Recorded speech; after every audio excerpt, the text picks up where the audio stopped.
நீஃபிமாலய நேயர்களுக்கு வணக்கம். நான் உங்கள் பத்திரிகையாளர் RS கார்த்திக். என் அருகில் சக்தி சரவணன். வணக்கம். நாங்கள் ரெண்டு பேரும் இந்த வீடியோவில் விமர்சன விவாதம் நிகழ்ச்சியில் பார்க்க இருக்கிற படம் ராஜபீமா.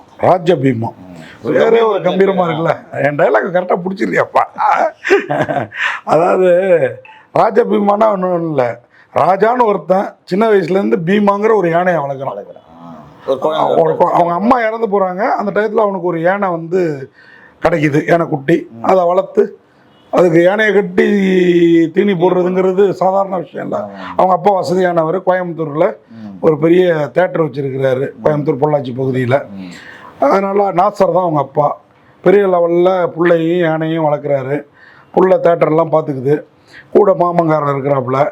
இப்போது அவருக்கு அந்த யானையாலையும் அவராலையும் ஒரு பிரச்சனை வருது.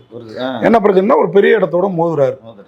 அந்த ஏரியாவிலேருந்து வந்த அமைச்சர் அவர் KS ரவிக்குமார். மோதல்ங்கிறத விட அவரோட நல்ல விதமாக தான் பழகுறாரு. ஆனால் அவங்க ஒரு கடத்தல் லாரியே இவர் வந்து மாட்டி விடுறாரு. அதெல்லாம் கூட பிரச்சனை இல்லை.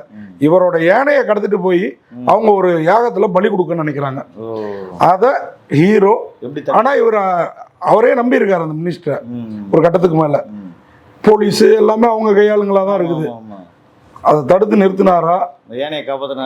என்னன்னா, KS ரவிக்குமார் ஏன் பலி கூட நினைக்கிறாருன்னா, அவர் வந்து ஷாயாஜி ஷிண்டேவை தாண்டி முதல்வர் ஆகிறதுக்கு பிளான் பண்ணுறாரு. ஷாயாஜி ஷிண்டே தான். அதாவது முன்னாடிலாம் அஸ்வமேத யாகம்னு சொல்லுவாங்கல்ல, அதை கொஞ்சம் பிரம்மாண்டமாக்கி, இன்னும் பிரம்மாண்டமாக்கி, குதிரையே பிரம்மாண்டம் தான், யானையா காட்டி அதை வந்து அஸ்வமேத யாகம், கஜ என்னமோ யாகம்ங்கிறாங்க. கஜன்னா யாகம், யானை தானே. ஸோ அந்த யாகத்துக்கு பலியிட நினைக்கிறாங்க. கஜமுக யாகம். ஓகேவா? அரசர் காலத்தில் நடந்திருக்குது அப்படின்னு சொல்கிறாங்க. அரசர்கள் அந்த மாதிரி தான் இழந்த ராஜ்யத்தை திருப்பி பிடிப்பாங்க. இல்லை எங்கேயோ ஒரு இடத்துக்கு போரிட்டு போனால் அந்த ராஜ்யத்தை பிடிக்கிறதுக்கு இந்த மாதிரி பலி கொடுத்துட்டு போவாங்க. சாதாரணமாக காக்கா சுட்டாலே வந்து போலீஸ் கேஸ் வந்துடும். கரெக்டாக பாயிண்ட்டுக்கு வந்துட்டீங்க. இப்போ இந்த மாற்றம் தான் நான் கேட்டேன். எங்க பூனையை வச்சு படம் எடுத்தாலே நம்ம விலங்குகள் நலவாரியம் உங்களை வந்து உண்டு இல்லைன்னு பண்ணிட்டோம். இவ்வளோ பெரிய யானையை வச்சு படம் எடுத்திருக்கீங்க. அதுவும் நிறைய சீன்ஸ் லைவாக இருக்கு. கிராஃபிக்ஸ் இல்லை, CG இல்லை, அதெல்லாம் விட அதிகமாக லைவ் சீன்ஸ் இருக்கு. எப்படிங்க அப்படின்னு தான் அவங்களுக்கு ஒரு தெம்பே வந்தது. ப்ரொடியூசர்ஸ் அந்த டைரக்டர் பாவம் 2019 ரெடியான படமா. ஆனால் சில செகண்ட் ஹாஃப் வந்து அவ்வளோ கிரிப்பாக இருக்கு படம். ஃபர்ஸ்ட் ஹாஃப் வந்து கொஞ்சம் வந்து எதுக்கு வந்து யோகி பாபு KS ரவிக்குமார் பையனா நடிக்கிறாரு, எதுக்கு அவரை வந்து வாடா போடாங்கிறாரு, இதெல்லாம் புரியாத புதிராக இருந்தது. ஆனால் செகண்ட் ஹாஃப்ல அவரை ஆஃப் பண்ணிட்டு, அந்த மாதிரி சீன்களை ஆஃப் பண்ணிட்டு, ஏன்னா இந்த ஹீரோக்கான பாண்டிங் இது அப்படியே அழகாக கொண்டு போயிருக்காங்க. ஹீரோவோட ஒரு குத்தாட்டத்துக்கு ஓவியாவும், ஏன்னா இவங்க ரெண்டு பேரும் பிக் பாஸ் உள்ளாரே ஆரவ் தான் ஹீரோ. ரெண்டு பேருமே ஒன்றா இருந்தாங்கல்ல.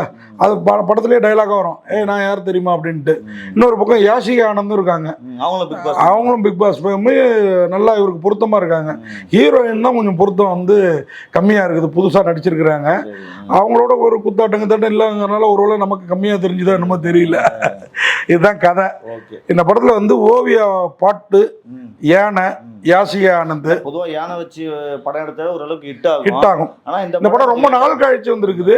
செகண்ட் ஹாஃப்காக இந்த படத்தை பார்க்கலாம். உண்மையா கஜமுகனே அந்த கணேசன் தான் காவந்து பண்ணணும். அதாவது ராஜபீமாவை கணேசன் விநாயகன் தான் காவந்து பண்ணணும். பண்ணுறாரான்றதை பொறுத்திருந்து தான் பார்க்கணும். இந்த படத்தில் ஆரவ் தான் இந்த யானை வளர்ப்பாளர் ஹீரோ. ஆமாம், பிக் பாஸ் ஆரவ். ஆஷிமா நார்வல் அவங்க தான் ஹீரோயின். நாசர் அவர் அப்பா கேரக்டர் சொல்லிட்டேன் நான், நல்லா நடிச்சிருக்கிறார். யாஷிகா ஆனந்த், அப்புறம் யோகி பாபு, ஓவியா. யோகி பாபு காமெடி இப்போதான் சமீபத்தில் ஒரு படத்தை அவர் பாராட்டணும், குழந்தைகள் முன்னேற்ற கழகம்னு ஒரு படத்தில். இந்த படத்தில் அவர் காமெடி தான் திராபையாக இருக்குது, கொடுமையாக இருக்குது. ஓவியா என்ன பண்ணுறாருன்னே தெரியல. அதாவது டைரக்டர் தப்பா, அவரு தப்பா. KS ரவிக்குமார் மாதிரி ஒரு பெரிய டைரக்டர் எப்படி இந்த மாதிரி சீன்ஸில் நடிக்க ஒத்துக்கிட்டாருங்கிறது தெரியல. ஆனால் KS ரவிக்குமாருக்கு அந்த அமைச்சர் கேரக்டர்லாம் பக்காவாக பொருந்தது. ஓவியா அது மாதிரி KS ரவிக்குமார் சொல்லிட்டேன். இந்த படத்தை வந்து நரேஷ் சம்பத் அவர் தான் வந்து எழுதி இயக்கி இருக்கிறாரு. ஒரு டிஃப்ரெண்ட்டான வெஞ்சர் தான், அது சொல்லணும் நம்ம. இந்த படத்துக்கு S மோகன் அவர் தான் தயாரிப்பாளர். யானையை நம்பி இருக்கிறாரு, என்ன மலை போல நம்பி இருக்கிறாரு, கைவிட மாட்டாருன்னு நாமளும் நம்புவோம். சைமன் கிங் அவர் தான், சைமன் கே கிங் அவர் தான் மியூசிக் டைரக்டர். இந்த படத்தில் சாயாஜி ஷிண்டே, ரவி வெங்கட்ராமன், மாஸ்டர் ராகவன் இவங்க எல்லாமும் இருக்கிறாங்க, நடிச்சிருக்கிறாங்க. வேற லெவலில் இருக்குது. இந்த அரசியல் வந்து அழகாக பேசியிருக்குது சில இடங்கள். மொத்தத்தில் ராஜபீமா உண்மையாகவே அதான் ராஜபீமா ராஜகம்பீரமாக இருக்குன்னு சொல்ல தான் ஆசை. ஆனாலும் கொஞ்சம் கம்பீரமாகவே இருக்குது. ஓகேவா? பாருங்க.